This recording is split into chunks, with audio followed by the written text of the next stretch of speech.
मेरा नाम है हरिया, मैं काम करता हूँ बहुत बढ़िया, खाता हूँ खाना और रोज गाता हूँ गाना। अरे यार, आज तो बहुत देर हो गई। इस खतरनाक जंगल को देखकर तो मेरे हाथ पैर ठंडे हो गए हैं। अगर मैं वक्त पर गांव नहीं पहुंचा तो मालिक बहुत नाराज हो जाएंगे। तभी हरिया को एक आवाज सुनाई देती है। सुनिए हरि जी। अरे, ये आवाज किसने दी?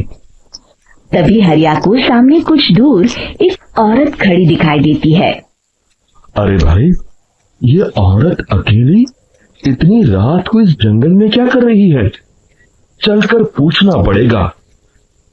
फिर हरिया अपनी बैलगाड़ी उस औरत के सामने लाकर रोक देता है और उससे पूछता है।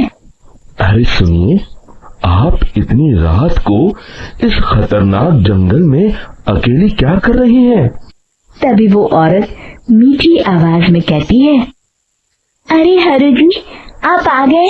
मैं कब से आपका इंतजार कर रही थी। वैसे तो यहाँ से काफी लोग गुजर चुके हैं, लेकिन मैं खास आपका इंतजार कर रही थी। अच्छा, तुम सच कह रही हो? मुझे तो यकीन नहीं हो रहा है। वो क्या है ना, आज तक किसी ने मुझसे इतने प्यार से बात नहीं की। हाँ हरि जी, मैं सच कह रही हूँ। अब देर मत करिए और जल्दी से मुझे मेरे घर तक छोड़ दीजिए। हाँ, कौन सी बड़ी बात है, अभी छोड़ देता हूँ। आप मेरे पीछे बैलगाड़ी में बैठ जाइए और मुझे रास्ता बताते चलिए। फिर वो औरत हरिया की बैलगाड़ी में बैठ जाती है और हरिया बैलगाड़ी हाँकता हुआ आगे चल पड़ता है। फिर उस औरत के बताए हुए रास्ते पर चलते चलते हरिया बैलगाड़ी लेकर एक काली गुफा के आगे आकर रुक जाता है। हरिया उस औरत से पूछता है। हाँ देवी जी, आपका घर कहाँ है? यहाँ तो एक गुफा के अलावा और कुछ नहीं है। तभी अचानक वो औरत हवा में उड़ने लगती है। देखते ही देखते उसका सुंदर रूप एक डरावनी चुड़ैल में बदल जाता है और वो जोर जोर से हंसती है। अरे देखिए, तू तो मेरी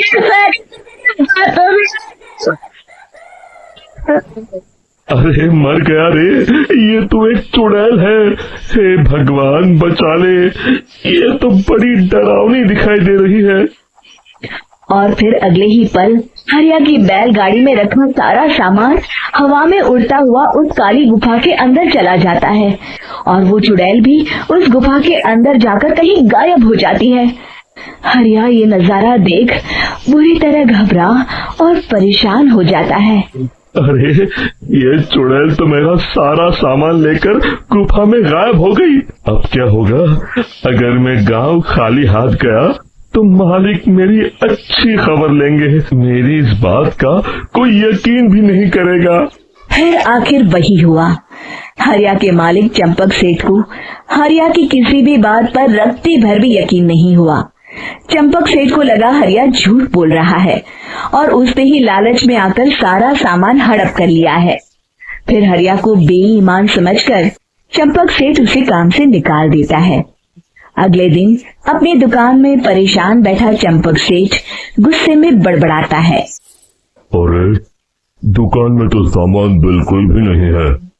अब मुझे ही शहर जाकर सामान लाना होगा। फिर वो अपनी बैलगाड़ी लेकर शहर चला जाता है। शहर से सामान लेकर जब चंपक सेठ वापस गांव लौट रहा होता है, तभी उसे एक आवाज सुनाई देती है। चंपक जी, चंपक जी। अरे, ये तो कोई मेरा नाम लेकर मुझे पुकार रहा है।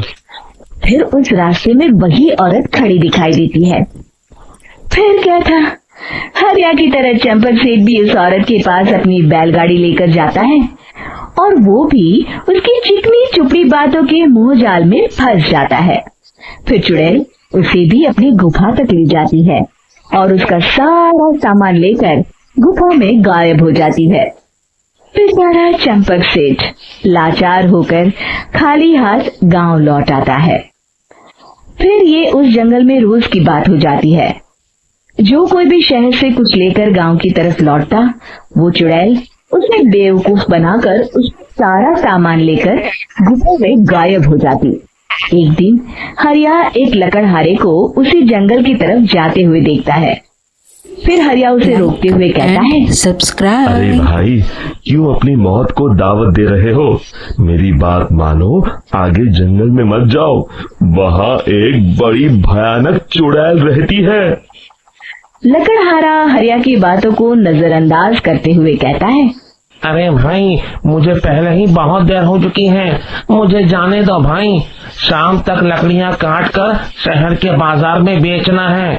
तुम अपनी ये कहानी किसी फुर्सत में बैठे इंसान को सुनाओ, मैं तो चला।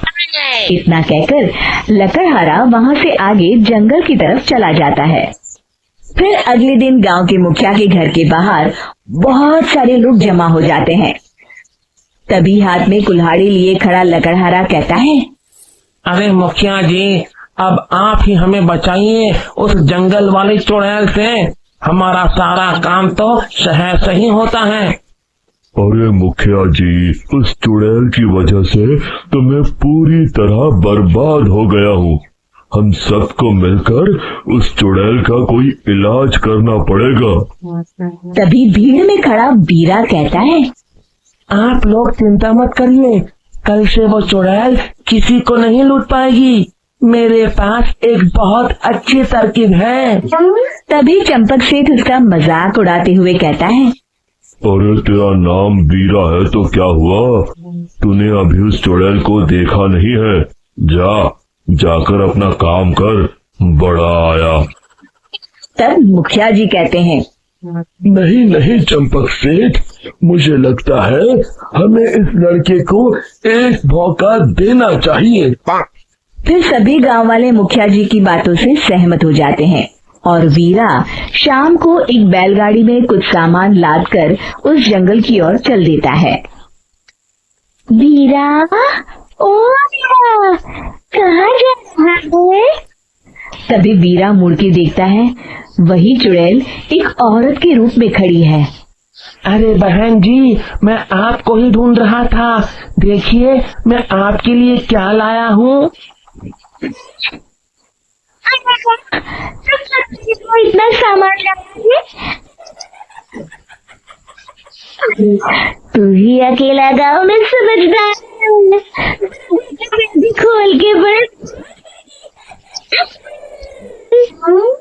जैसे ही चुड़ैल उस सामान पर से कपड़ा हटाती है, एक भगवान शिव की तेज रोशनी उसके अंदर मूर्ति से निकलती है और चुड़ैल अपने असली रूप में आकर जलने लगती है।